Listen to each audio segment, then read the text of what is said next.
고린도전서 1장 우리 2절과 3절.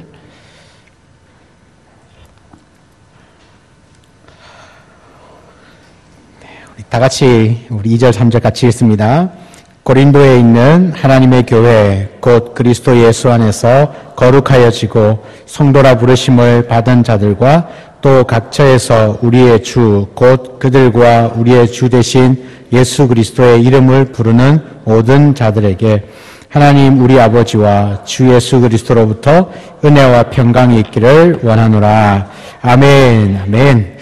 우리 식사 맛있게 하셨습니까? 혹시 오전 예배 마치고 집에 갔다 오시는 분?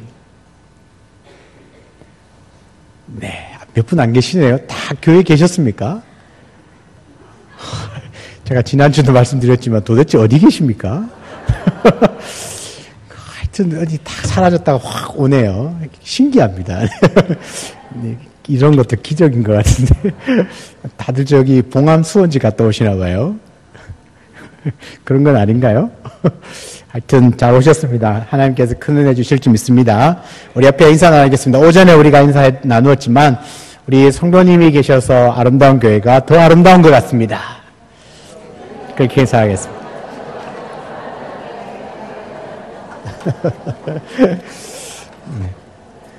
그 진심을 담으셔서 하시는 이야기죠? 네, 오늘도 주님 앞에 귀한 예물들을 드리셨습니다. 우리 감사 예물을 드립니다. 명절 통해서 자녀 가정들과 함께 복 주심을 모여서 감사드리고 복 주심을 감사합니다. 해서 드렸고요. 범사의 은혜 베풀어 주심을 감사합니다. 무명으로 드리고요. 즐겁고 행복한 명절 보내게 주셔서 감사합니다. 주님의 크신 은혜와 사랑에 감사합니다. 봉사할 수 있도록 건강 승리 주심에 감사합니다. 무명을 드렸고요. 건축원금 교회사랑 특별원금 드렸고요. 전도원금, 특별원금, 장학헌금, 11조 예물을 하나님께 드렸습니다. 제가 한 번 더 기도하겠습니다. 하나님 아버지 감사합니다. 오늘 오후 시간에도 주님 앞에 나와 예배함으로 하루를 또 마감하고 또 오후 시간 온종일 주 앞에서 예배하며 기뻐할 수 있는 날로 보낼 수 있게 해주셔서 감사합니다. 주 앞에 나올 때 또 귀한 예물을 주 앞에 드립니다. 우리 11조와 장학헌금과 구제헌금과 기타 특별헌금, 건축헌금, 감사의 제목들을 담아서 주 앞에 드린 감사의 제목들, 감사헌금들이 있습니다. 하나님께서 일일이 그 드린 손길들을 꼭 기억하여 주시고 천배만배로 갚으시는 은혜가 있게 하여 주옵소서. 또한 아버지 하나님 마음껏 주 앞에 드리고 싶어도 드리지 못하는 형편에 있는 분들의 삶을 주님 꼭 붙잡아 주셔서 나누고 베풀고도 오히려 남는 은혜가 있도록 하나님께서 축복하여 주옵소서. 오늘 오후 예배 시간에도 말씀을 다해 주셔서 우리 교회가 더 건강한 말씀에 기초한 건강한 교회로 세워져 나가는데 우리 하나님께서 축복하여 주시고 성령께서 한 분 한 분을 만나 주심으로 오늘 이 시간이 참으로 복된 시간 되게 하여 주옵소서. 예수님의 이름으로 기도합니다. 아멘. 네, 오늘은 행복한 삶의 길 네 번째 주제 교회 생활의 길입니다. 교회에 대한 이야기를 함께 좀 나누고 싶습니다.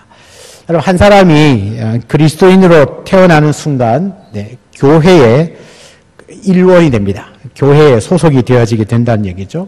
여러분 교회는 영적 어머니의 역할을 하는 곳입니다. 교회에서는 영혼의 보호를 받고 또 양육을 받습니다. 그러니까 어머니의 역할을 하는 거니까 영혼의 보호를 받고 양육을 받는 겁니다. 여러분 신자가 교회를 부정하거나 교회를 떠나서는 신앙생활을 할 수가 없습니다. 어떤 분들은 꼭 교회 가야 하나? 교회 가야 합니다. 교회를 떠나서는 신앙생활을 한다는 건 불가능합니다. 여러분 지상의 교회가 비록 불완전할지라도 하나님은 지금까지 그 지상의 교회를 통하여서 하나님의 뜻을 이루어 가셨다는 사실을 꼭 기억해야 합니다. 이 땅에 있는 교회 중에 완전한 교회는 하나도 없습니다. 스펄드 목사님의 유명한 일화를 알지 않습니까?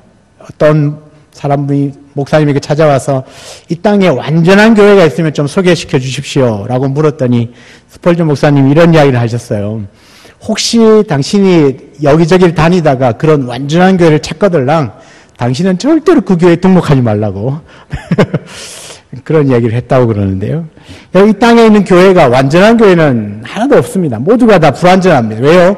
그 교회의 구성원인 내 자신이 먼저 불완전하기 때문에 그렇습니다. 그러니까 내가 이 교회에 있는 한 이 교회는 완전할 수 없는 거죠. 그러니까 이 땅에 있는 교회가 비록 불완전할지라도 하나님은 그 불완전한 교회 공동체를 통하여서 하나님의 뜻을 이루어 가셨다는 거죠. 이건 굉장히 중요한 겁니다. 그렇기 때문에 신자는 반드시 교회에 소속이 되어야 하고 교회 안에서 다른 그리스도인과 함께 믿음 생활을 하는 가운데서 영적으로 도움을 주고받으면서 함께 교회를 세워나가는 일에 참여를 해야 하는 겁니다.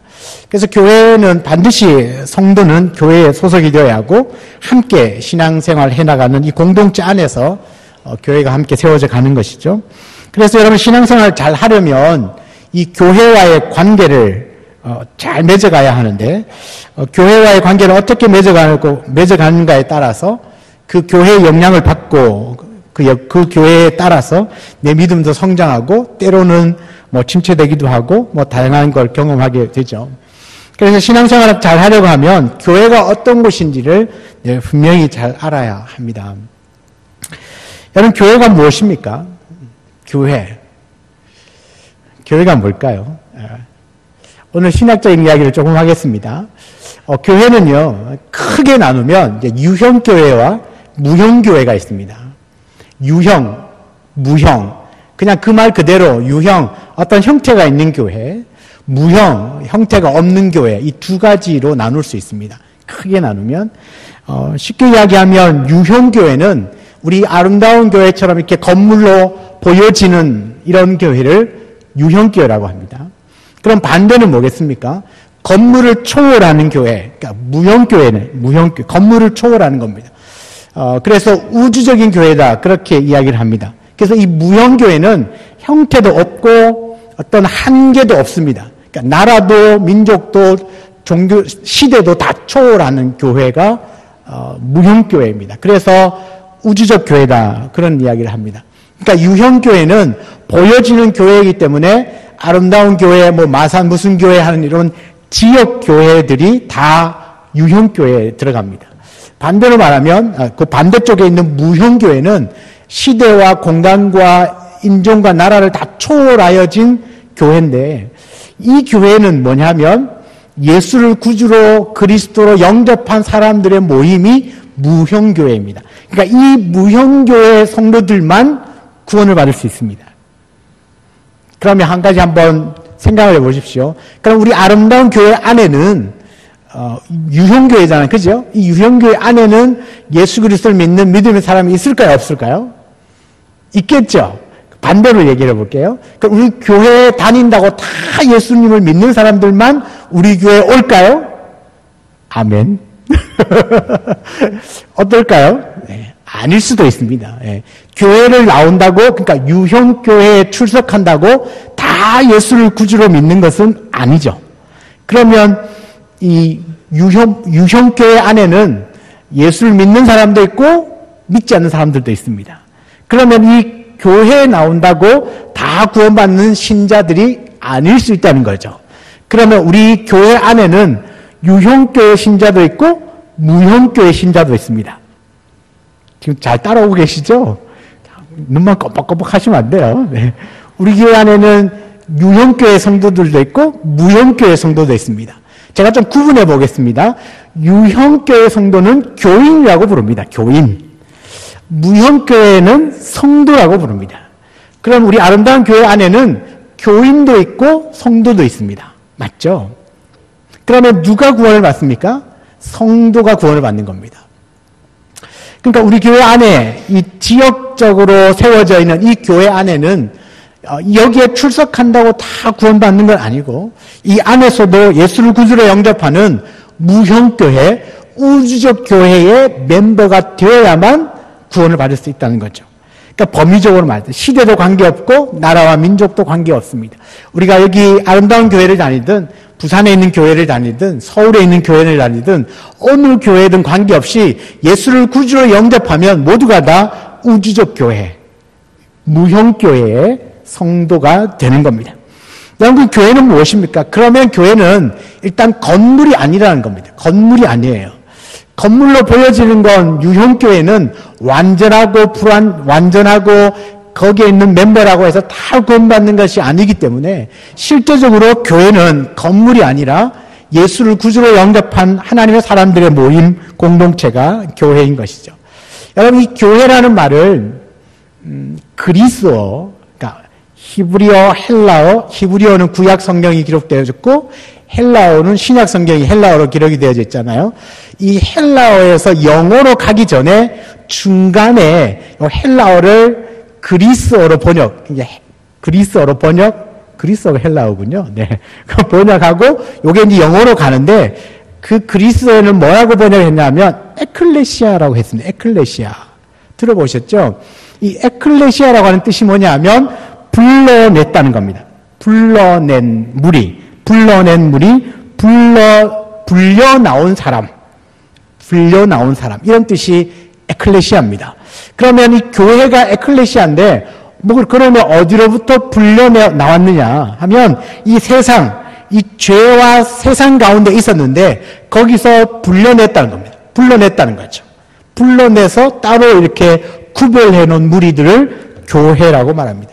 그래서 예수 그리스도를 통해서 하나님이 세상과 죄에서부터 불러내어 모아두고 모아둔 그 새로운 하나님의 백성, 세상으로부터 죄로부터 불러내서 따로 이렇게 모아놓은 하나님의 백성들을 가지고 에클레시아, 교회라고 말합니다. 그럼 이 교회는 무슨 교회를 말하죠? 유형교회일까요? 무형교회일까요? 그렇죠. 무형교회입니다. 그러니까 성경의 마태복음 16장에 처음으로 교회라는 말이 나오는데, 그 처음으로 교회라는 말이 나오는 그 교회가 에클레시아로 번역이 되어지면서 이 세상으로부터 죄로부터 불러낸 사람들의 모임이라고 그렇게 성경에 딱 표기를 했다는 겁니다. 그러니까 저와 여러분이 교회가 된다는 건 우리 아름다운 교회에 등록했다고 교회, 이 무형교회 성도가 되는 것이 아니라 이 하나님께서 불러내줘야 돼요. 세상으로부터, 죄로부터 나를 불러서 따로 이렇게 구별된 이 공동체 안에 나를 집어넣어줘야만 나는 구원받은 하나님의 백성이 되는 거죠.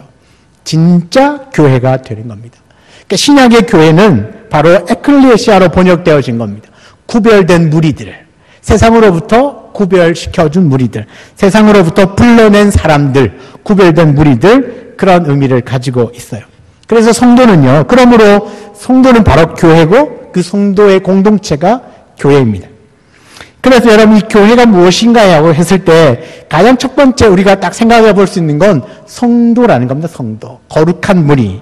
성도. 저 이름. 성도.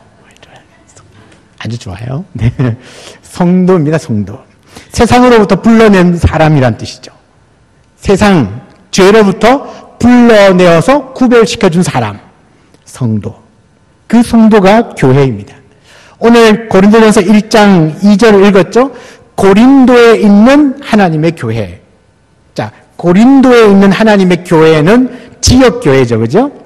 유형교회입니다. 그런데 고린도에 있다고 했을 때는 유형교회를 말하지만 하나님의 교회라고 말하니까 이건 또 무형교회를 의미하죠. 그러면 이것을 종합해서 본다면 고린도에 있는 교회인데 고린도에 있는 교회 안에 뭐죠? 예수를 구주로 영접하고 세상으로부터 불러낸 사람들, 그 공동체, 그것이 바로 고린도 교회라는 겁니다. 곧 그들은 그리스도 예수 안에서 거룩하여지고 성도라 부르심을 받은 자들과 고린도에 있는 교회를 설명할 때 뭐라고 설명하죠? 예수 그리스도 안에서 거룩하여지고 성도라고 부르심을 받은 자들과 그 다음에요, 각 처에서 우리의 주, 곧 그들과 우리의 주 대신 예수 그리스도의 이름을 부르는 모든 자들, 이들이 누구라는 거죠? 교회라는 겁니다. 교회라는 거죠. 그래서 여러분, 우리가 교회가 된다는 것, 교회가 무엇이냐라고 말할 땐 교회는 성도를 가지고 교회를 합니다. 여러분, 내가 아무리 생각해봐도 내가 예수 그리스도를 믿는 것처럼 느껴지시죠? 그렇게 믿어지시죠? 그러면 내가 뭐죠? 교회라는 겁니다. 그리고 나와 동일한 믿음을 갖고 있는 사람들의 공동체가 교회인 겁니다. 나 개인도 교회가 되지만 우리의 모여있는 공동체가 바로 교회입니다. 그 교회가 뭐죠? 고린도에 있는 하나님의 교회, 오늘 우리 교회로 말하면 이 창원시 마산 회원구에 있는 하나님의 교회라는 뜻이죠. 하나님의 교회. 그 멤버들은 누굽니까? 바로 저와 여러분들입니다. 저와 여러분들을 풀어서 설명을 하면 어떻게 설명할 수 있어요? 예수 그리스도 안에서 거룩하여지고 성도라고 부르심을 받은 자들. 맞습니까? 우리가 예수 그리스도 안에서 거룩하여지고 성도라고 부르심을 받은 자들이 맞습니까, 우리가? 그러면 우리는 교회입니다. 교회. 그리고 우리가 지금 모여서 지금 예배를 드리고 있는데 이 모임 자체가 무엇가 되는 겁니까? 교회가 되는 것입니다. 그래서 교회가 무엇이냐라고 했을 때 가장 먼저는 교회는 성도입니다. 여러분, 그러니까요, 교회가 되지 않으면 구원받을 수가 없습니다. 교회에 소속되지 않으면 구원받을 수가 없습니다. 여러분, 구원은 교회를 통하여 구원하십니다. 그런데 그 교회가 아름다운 교회에 등록한다고 구원을 그냥 주는 게 아니라 바로 예수 그리스도를 구주로 영접해서 세상과 구별되어진 그 무리 공동체 안에 들어가야, 그래야만 구원이 있다는 얘기입니다. 그래서 여러분, 구원은 반드시 교회를 통하여야만 구원이 있을 수 있습니다. 이 말을 바꾸어서 이야기를 하면 예수 그리스도를 구주로 영접하고 이 세상과 죄로부터 구별되어져야만 구원을 받을 수 있다는 이야기죠. 그래서 어떤 분들은 이런 이야기를 하면 꼭 교회 가야 하나, 나 혼자 뭐 믿으면 안 되냐. 그런 무리, 그런 공동체로는 절대 예수 그리스도 이 구별되어진 이 무리 안에 자신을 돌아보고 끝까지 믿음을 지켜나가는 것이 쉽지 않습니다. 그래서 유형교회에 들어오는 것은 나를 지키고 나를 보호하고 나를 세워나갈 수 있는 안전장치와도 같은 것입니다. 그래서 내가 비록 예수 그리스도를 믿는 무형교회의 성도이긴 하지만 이 유형교회에 가입이 되어져서 내 신앙의 성장과 또 끝까지 유지 보수를 위하여서 유형교회의 보호와 또 지도와 또 이게 안내를 받아서 신앙생활을 해나가는 겁니다. 그래서 이 유형교회는 울타리와도 같은 것이고 우리의 신앙과 믿음을 끝까지 지켜주고 유지시켜 주시는 안전장치와도 같은 것이 이 땅에 세워진 유형교회입니다. 그래서 오늘 한국교회뿐만 아니라 전 세계에 세워진 모든 교회들은 그 교회 안에서 그 교회에 모이는 그 성도들의 신앙의 성장과 성숙, 그 다음 끝까지 믿음을 지켜낼 수 있도록 만들어져가는 안전장치와 울타리이기 때문에 반드시 교회에 가입이 되어 있어야 합니다. 그래야만 내가 보호받을 수 있습니다. 솔직히 말해서 내가 나를 자신할 수 있습니까? 나는 교회 안 가도 나는 열심히 예배 드릴 수 있고 나 신앙생활 잘할 수 있어. 절대로 세상에 물들지 않고 난 하나님이 기뻐하신 뜻대로 살아갈 수 있다고 자부할 수 있습니까? 솔직히 한번 얘기해 봅시다. 자부할 수 있어요? 없잖아요. 내가 나를 못 믿겠는데요. 어떻게 그걸 자부할 수 있습니까? 지금 막 잘하실 것처럼 보이지만 솔직히 주일날 성전문을 열고 나가면 그때부터 만만치 않잖아요. 어떤 분들은 나가고 운전해서 집에 가는 동안에 싸운다면서요. 그래서 은혜 받고 집에 가는 동안에 은혜 다 쏟고 열받아가지고 일주일 살다가 그 다음 주일날 나와가지고 또 이렇게 회개하면서 안 그럴게요 했다가 또 나가면서 또 남편하고 싸우고 박차주기 하고 그렇게 은혜 다 쏟아놓고 그런 거 아닙니까? 그게 뭐예요? 그만큼 내가 연약하다는 겁니다. 이 교회 공동체 안에 들어와 있어도 성도로서 살아가는 게 이렇게 힘든데 교회 공동체 들어오지 않고 나 혼자 잘 신앙생활을 할 수 있다? 그건 있을 수 없습니다. 그래서 내가 신앙생활하고 끝까지 믿음을 지켜내는 데 있어서는 유형교회는 반드시 필요하고요. 그 반드시 필요한 유형교회 안에서 신앙생활을 하면서 더 중요한 건 예수를 구주로 영접한 무형교회 성도가 되는 것입니다. 이 세상과 죄로부터 불러내어서 따로 구별시켜준 이 무리 안에 들어가는 것이 중요합니다. 그러면 이 무리 안에 어떻게 들어갈까요? 불러냈다니까 누가 나를 불러낸 자가 있어야 될 거 아니에요. 그죠? 나를 이 세상으로부터 불러내 주신 분은 예수 그리스도이십니다. 하나님께서 나를 이 세상에서 나를 불러내 주셨습니다. 지명하여 불렀나니 너는 내 것이라. 하나님께서 나를 이 세상 가운데서 불러냈다는 거죠. 불러내서 야 너는 거룩한 내 백성이야, 성도야 라고 구별시켜 주신 거죠. 그래서 나는 교회가 되는 겁니다. 사랑하는 여러분, 우리는 세상으로부터 불러냄을 받은 하나님의 거룩한 백성들인 줄 믿습니다. 하나님의 거룩한 성도들인 줄 믿습니다. 내가 성도라고 하는 그 귀한 자부심을 가지고 살기를 원합니다. 교회 안에서 직분은요, 제일 좋은 직분은 성도입니다. 성도가 제일 좋은 직분입니다. 장로, 권사, 안수집사. 제일 좋은 직분은 성도예요, 성도. 아무리 직분 많이 갖고 있으면 뭐해요? 성도가 안 되면 끝인데. 그죠? 내가 내 자랑하는 것 같아. 좀 그렇게 하죠. 근데 이름이 그런 걸 어떡하겠습니까? 하여튼 성도라고 하는 직분이 제일 좋은 겁니다. 그래서 제가 여러분에게 처음 와서 고백했던 게 저는 어떤 한 사람의 목사이기 전에 저는 하나님 앞에 신실한 성도로 살고 싶다고. 그게 저의 진심입니다. 저의 신앙 고백이고 믿음의 고백입니다. 저는 하나님 앞에 그렇게 신실한 한 사람의 성도로 그렇게 평생을 하나님께 붙어 있고 싶어요. 그래 목사는 그냥 내가 교회 앞에서 설교하고 가르치기 위해서 받은 직분이긴 하지만 그것 별로 내세우고 싶지는 않아요. 저는 그냥 성도로 정말 하나님께 보실 때 늘 이렇게 흐뭇하게 볼 수 있는, 야, 내가 너를 불러내 줬는데, 야, 진짜 잘했다 싶을 만큼, 이 세상 가운데, 죄악 가운데 살고 있었는데, 하나님이 다 끄집어내 줬으니까, 야, 내가 참 네 끄집어내 주길 잘했다. 그렇게 말씀하시면 얼마나 좋을까요? 그죠? 네, 그렇게 살고 싶다는 거죠. 우리 아름다운 교회 성도님 모두가 다 진짜 성도로 하나님 앞에 신실하게, 나를 세상 가운데서 불러내 주신 그 하나님께 감사하면서 평생을 그렇게 주님께 붙어 사는 은혜가 있기를, 온전한 그 교회로서 살아가기를 주여는 축복합니다. 두 번째 교회가 뭐냐 하면요, 그리스도의 몸입니다. 그리스도의 몸. 에베소서 1장 23절입니다. 교회는 그의 몸이니 만물 안에서 만물을 충만하게 하시는 이의 충만함이니라. 뭐라고 말하죠? 교회는 그의 몸이다. 여기서 말하는 그는 예수 그리스도입니다. 이 교회는 예수 그리스도의 몸이라는 겁니다. 그러면 예수님은 어떤 분일까요? 에베소서 1장 22절에 23절 앞에 있는 22절은 또 만물을 그의 발 아래에 복종하게 하시고 그를 만물 위에 교회의 머리로 삼으셨느니라. 교회의 머리로 삼으셨고 교회는 그의 몸이다라는 겁니다. 그러니까 머리는 그리스도고 몸은 교회라는 겁니다. 그러면 내가 교회니까 나는 그리스도의 몸이고 나의 머리는 예수 그리스도라고 하는 겁니다. 교회는 뭐냐? 그리스도의 몸입니다.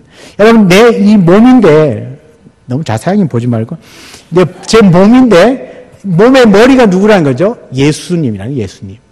그리고 내 몸. 그러니까 이 몸이 건강하게 잘 움직여지려면 머리가 건강해야 되겠죠? 그리고 우리의 손과 발, 말하는 것 모든 행동들은 다 머리로부터 지시가 내려오잖아요. 그러니까 머리가 예수 그리스도가 되면 그 말씀 앞에 몸인 나는 순종해야 되는 거죠. 머리가 오른쪽으로 가라 하는데 내가 왼쪽으로 가면, 오른팔 들어 하는데 왼팔을 들면 이상하지 않아요? 머리는 오른쪽으로 가라고 하는데 자꾸 이 왼쪽으로 막 가면 막 이 꼬일 거 아니에요. 이렇게 이상하잖아요. 그것과 마찬가지예요. 우리가 교회가 된다는 건 그리스도의 몸이 된다는 거고 그 몸은 머리에 붙어 있어야 됩니다. 그리고 그 머리의 지시에 따라서 움직여져야만 건강한 몸인 거죠. 저와 여러분이 건강한 교회라는 건 머리이신 예수 그리스도의 말씀 앞에 복종하는 것이 가장 건강한 겁니다. 가장 행복한 거죠. 그것이 율법도 아니고 나를 옥죄이는 족쇄도 아니에요. 내가 주의 말씀을 따라 산다는 건 건강을 사는 비결입니다. 가장 건강하고 행복하게 사는 비결이 말씀 따라 사는 거죠. 우리가 이렇게 하면 늘 이렇게 율법적인 게 머릿속에 있어가지고 주의 말씀을 따라 살아야 되는 거, 안 따라 살면 뭐 다리 부러질 것 같고, 막 말씀대로 안 지키면 가다가 넘어질 것 같고, 밥 먹었는데 배 아플 것 같고, 이런 그런 개념, 그런 율법적으로 말씀을 따라야 된다는 것이 아니라 그냥 너무 자연스러운 거죠. 자연스러운 거죠. 지금 제가 이렇게 하는 것도 다 머리가 지시하는 거잖아요. 한 예수님 말씀하신 대로 내가 따라가는 게 자연스러운 겁니다. 그것이 우리의 율법도 아니고 우리를 족쇄기 너 구약의 율법이 613가지가 있는데, 구약의 율법 613가지가 있어요. 613가지가 있는데, 주님이 그 말씀 따르나 안 따르나 이렇게 지켜보고 있다가 체크하는 거죠. 너 23번 안 했네, 체크. 102번째 안 했네, 체크. 이렇게 해서 그 실천하지 않는 것만큼 막 맴매 때리고 막 이런 게 아니라는 얘기예요. 그냥 자연스러운 거죠. 주의 말씀을 따라 사는 것이 자연스럽고, 그것이 나에게 행복이고 기쁨이고, 예배 드리는 것이 기쁨이고 행복이지 않습니까? 왜 그러냐면 내 머리가 예수 그리스도이기 때문에 그래요. 우리가 교회가 된다는 건, 교회라는 건 그리스도의 몸입니다. 우리 아름다운 교회는 그리스도의 몸입니다. 우리 아름다운 교회가 그리스도의 몸이라고 말할 때는 예수 그리스도께서 말씀하신 대로 우리 교회가 그대로 따라간다는 거죠. 그대로 따라가면 그 몸은 건강한 겁니다. 그대로 따라가지 않으니까 이제 문제죠. 우리의 생각대로, 내가 원하는 대로, 정말 내가 추구하는 방식대로 막 교회를 이끌어가면 그건 좀 뭔가 문제가 생기게 되어 있습니다. 건강하지 못한 거죠. 내 사리 사욕 때문에 막 뭔가를 한다면 그건 교회에 문제가 일어날 수밖에 없는 겁니다. 왜요? 주님의 말씀은 이건데 자꾸 이쪽으로 끌고 가려고 하니까 가랭이가 찢어지죠. 병나잖아요. 안 될 수밖에 없는 거죠. 그러나 우리가 아무리 힘든 것 같아도 주님이 원하시는 대로, 머리이신 주님이 원하시는 대로 말씀하신 대로 따라가면 순적하게 되는 겁니다. 순적하게. 별 어려움이 없이 순적하게 다 되는 줄 믿습니다. 그래서 중간에 태클 걸리면 야 이거 혹시 아닌가 생각 한번 해봐야 되죠. 그래서 순적하게 될 줄 믿습니다. 왜냐하면 우리 교회가 뭐라고요? 그리스도의 몸이기 때문에 그렇습니다. 그리스도의 몸. 몸은 머리를 따라가게 되어 있습니다. 우리가 주의 말씀을 따라 살아가는 것이 가장 행복하고 기쁨인 줄 믿습니다. 세 번째는요, 이 교회가 뭐냐 하면 하나님의 권속입니다. 에베소서 2장 19절 말씀을 한번 보면, 그러므로 이제부터 너희는 외인도 아니요 나그네도 아니요 오직 성도들과 동일한 시민이요 하나님의 권속이라. 참 저는 이 권속이란 말 참 좋아하는데, 권속이 뭐냐면 속했다는 겁니다. 그러니까 하나님의 권속이란 말은 하나님께 속한 족속, 하나님께 속한 민족, 하나님께 속한 백성이다 뜻이죠. 이 권속은요 특별히 가족을 말할 때 씁니다. 가족. 너희들은 예전에 그리스도를 알지 못할 때는 외인이었어요. 나그네였거든요.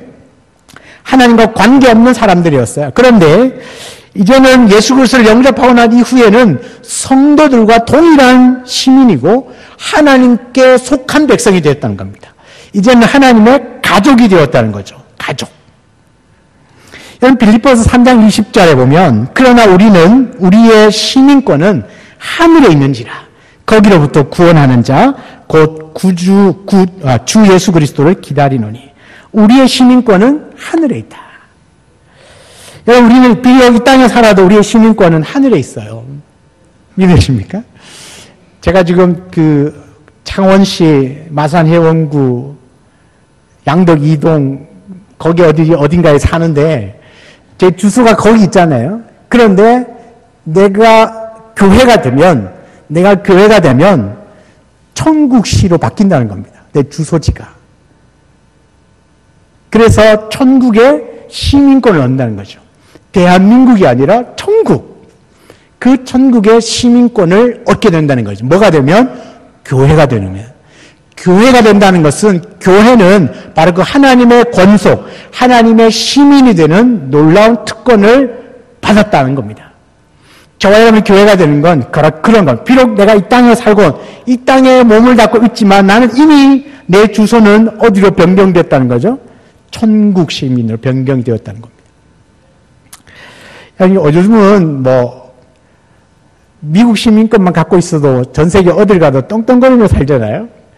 미국에서 나오는 영화들을 보면, 전쟁 영화 같은 거 보면 그 병사 한 명 포로로 잡혀갔는데도 미국의 정부는 그 한 명 빼내려고 수천만의 병사를 동원하잖아요. 그게 라이언 일병 구하기 아닙니까? 영화. 결국은 그 라이언 일병 구하려고 또 다른 사람들의 무수한 희생을 치르고서라도 그 한 명 구해내는 거죠. 왜요? 내 시민이니까요. 그 나라 시민이니까.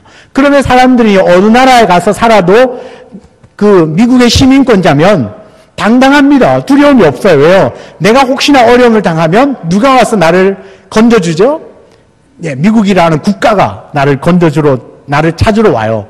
도와주러 와요. 왜요? 나는 미국의 시민권자니까. 진짜는 아니에요. 저는 한국 시민이에요. 시민권자니까. 우리가 천국 시민이 된다는 건 바로 그런 겁니다. 내가 어느 땅에 살고 있든지 관계없이 내가 하늘나라의 시민권자라면 그 하늘나라의 통치자가 누구이십니까? 하나님이시거든요.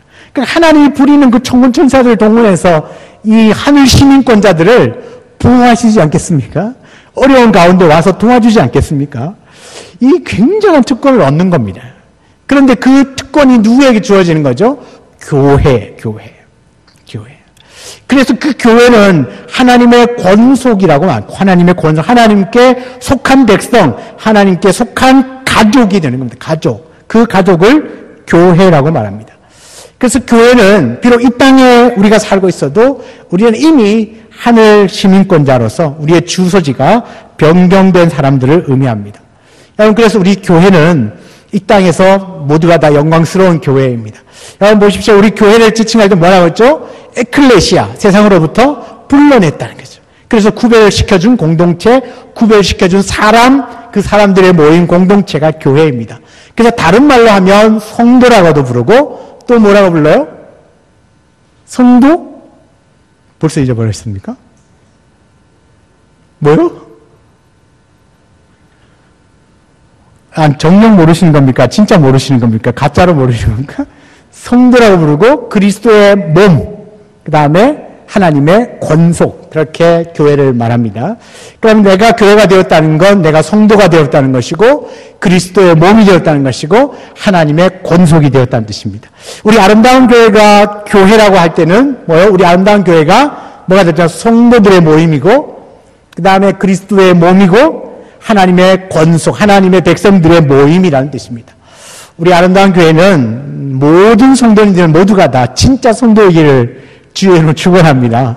정말 모두가 다 구원받은 하나님의 백성들로 이곳에서 함께 주님 주시는 기쁨을 누리며 살 수 있는 은혜가 있기를 원합니다. 그러면요, 이 교회의 기초는 그럼 무엇일까? 교회의 기초. 그러니까 어떻게 하면 우리가 교회가 될 수 있을까? 그 문제죠. 마태복음 16장 16절에서 18절. 이거 굉장히 중요한 말씀인데 한번 자막 나오죠? 같이 한번 읽어볼게요. 시몬 베드로가 대답하여 이르시되 주는 그리스도시요 살아계신 하나님의 아들이시니이다.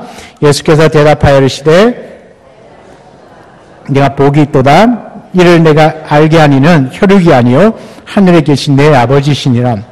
또 내가 내게 이르노니 너는 베드로라. 내가 이 반석 위에 내 교회를 세우리니 음부의 권세가 이기지 못하리라.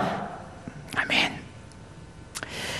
이 말씀은요, 교회가 무엇인지, 교회가 어떻게 교회가 될 수 있는지를 너무나 분명하게 말씀해 주고 있는 아주 중요한 성경 구절입니다. 빨간 볼펜으로 밑줄 그어놔야 되고 별표 5개, 돼지꼬리 땡땡 이렇게 해놓으셔야 됩니다. 시험 문제 나옵니다. 천국 문 앞에서 물어볼지도 모릅니다. 너무너무 중요한 말씀. 마태복음 16장 16절에서 18절.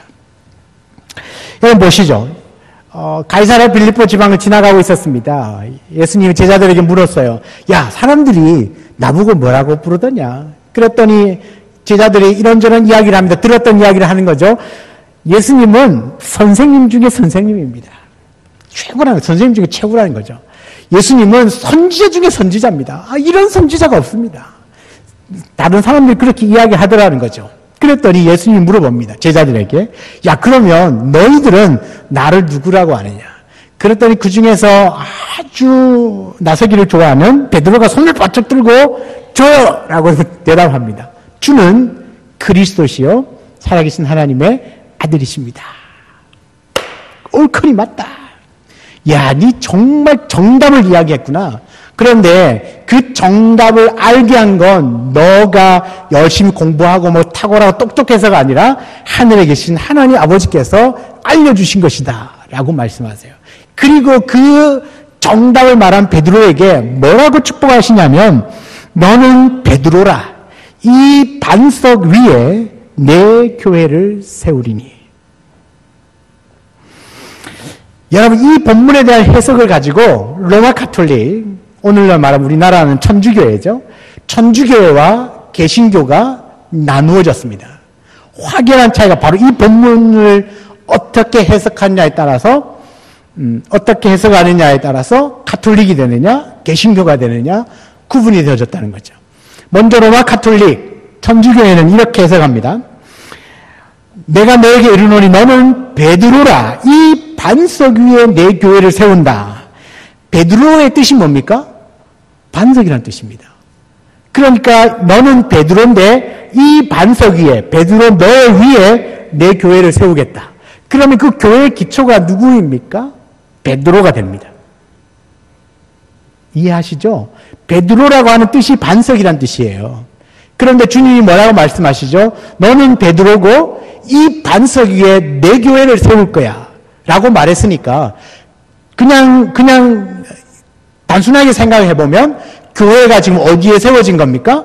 베드로 위에 세워진 겁니다. 그래서 로마 가톨릭 천주교회는 지금도 교회가 세워질 때 가장 기초를 베드로로 보고 있어요. 그래서 그 교황, 일대 교황이 베드로가 됩니다. 일대 교황이 베드로.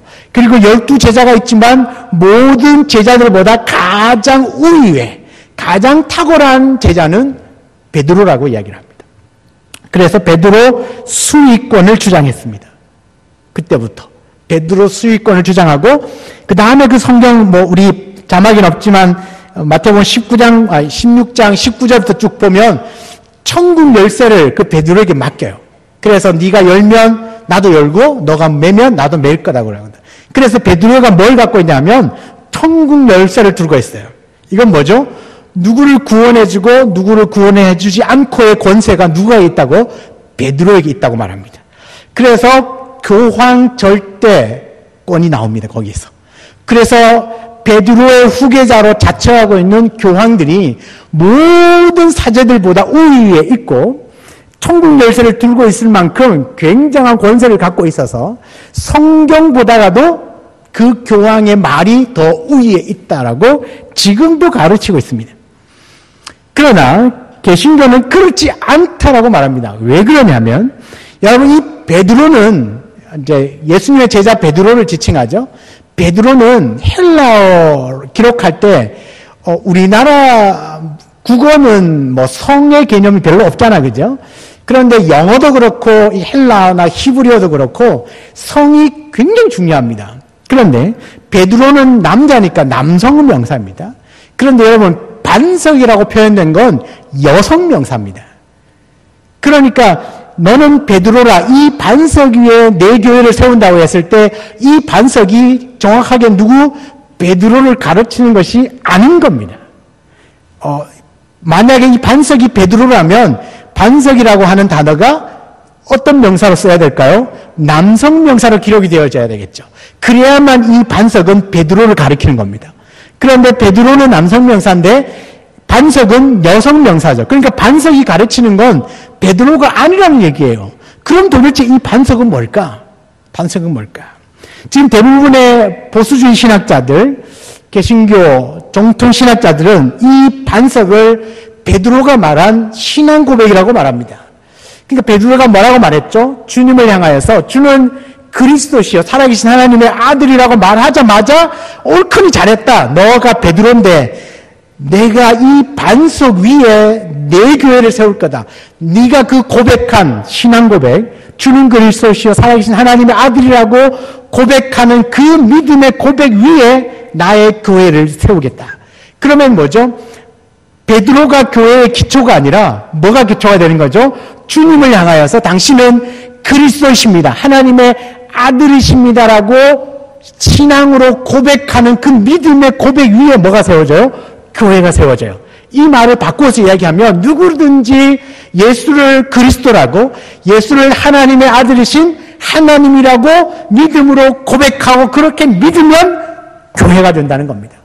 교회의 기초는 바로 이 믿음의 고백이라는 이야기죠. 그러니까 확실하게 다르죠. 베드로라고 보느냐 믿음의 고백이라고 보느냐? 그러면 그 이후에 나오는 19절에 나오는 매면 매고 풀면 풀리는 그 천국 열쇠는 도대체 무슨 의미냐? 그건 바로 뭐예요? 이 믿음의 고백을 하는 사람과 공동체가 뭐라고 말했습니까? 교회라고 말했잖아요. 교회. 이 교회에 주시는 놀라운 권세입니다. 교회에 주신 놀라운 권세.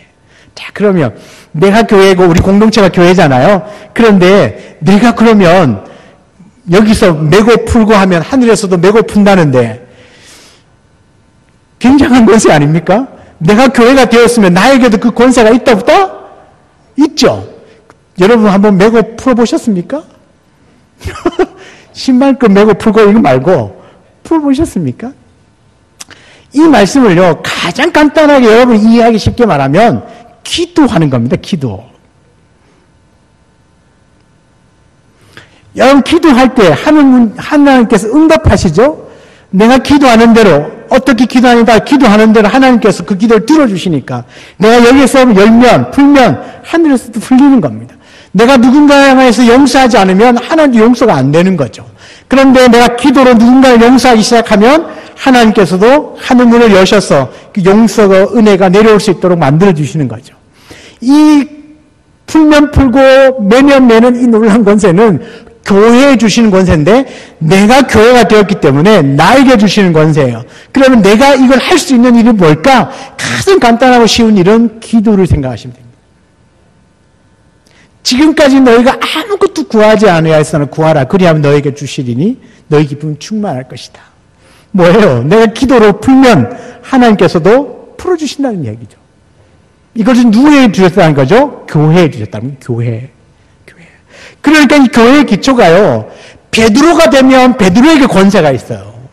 그래서 지금도 천주교회 성도들은 사제 신부에게 가서 자기 죄를 고해 성사해야 되잖아요. 그래야 죄 용서를 받을 수 있어요. 왜요? 나에게는 그 권세가 없거든요. 그러니까 쪼르르 찾아가야죠. 그런데 나는 뭐죠? 나에게는 이미 뭐요? 풀고 풀면 풀리고 매면 매이는 권세가 나에게 있어요. 왜? 내가 교회거든요. 예수를 그리스도라고 하나님의 아들이신 하나님이라고 나는 고백하거든요. 그러니까 나에게 있는 이 권세를 가지고 혹시라도 내 안에 있는 죄의 문제를 가지고 기도하면 하나님께서 용서해 주시는 겁니다. 풀리는 거죠. 그런데 로마 가톨릭은 그 풀 수 있는 권세가 나에게 없기 때문에 신부를 찾아가야 돼요. 대신 찾아가야 되죠.